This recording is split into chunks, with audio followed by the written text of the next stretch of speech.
Özbek telekanaly Yerasy altylyk filmini efire berdi. Oňa tomoşa eden lewaply türkmenler Türgistany tanış gördü. 21-nji ýanwarda Özbegistanyň hususy ýeçilikdäki Sevimli TV telekanaly Netflix Amerikan media öpdünçüsini goýup berilen Yerasy altylyk filmini tomoşaçylara ýetirdi. Lewap welaýatynyň käbir etraplarynyň ýaşaýjylary kinofilme tomoşa etmek mümkinçiligine eýe boldy. Lewabyň darganaty Farab Sayet boýy hojamad etraplarynyň köp ýaşaýjysy bu filme tomoşa edip bildi. Sebäbi Özbegistanyň bu hususy telekanalyna bu sebitde tomoşa etmek mümkinçiligi bar diýip Azatlygyň habarçysy habar berdi. Ýantlasak dekabrda goýup berilen Yerasy altylyk filmi Türkmenistanlarda şol sany türkmen häkimiýetlerini aýratyn gyzyklanma döredipdi. Kinofilmne gizlin 6 söwüşüji Türkistan atly toslama ýurdun diýdim zor diktatoryny ýurt başyndan agdarýar. Azatlygyň mundan ozan hem habar berişi ýaly synçylar Türkistany suratlandyrmak üçin filmde ulanylan döwlet nişanlarynyň, adam atlarynyň we beýlekleriň Türkmenistany ýada salýanyny aýdypdylar.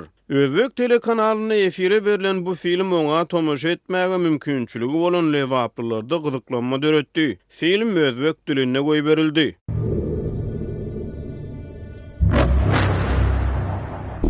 Muammo tug'ildi oshna. Ular harakatga tushib qolishdi.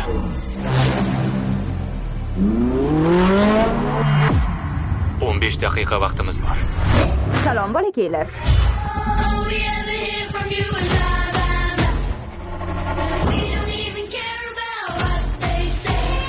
Og'aynilar, menda bir yomon g'oya bor. Yomon g'oya kerak emas, yaxshisini o'ylab top. Papi, qiruvchi o'choqlar ham bor. Soyadagi Oltovlon bugun 22:45 da eng sevimli telekanalingizda.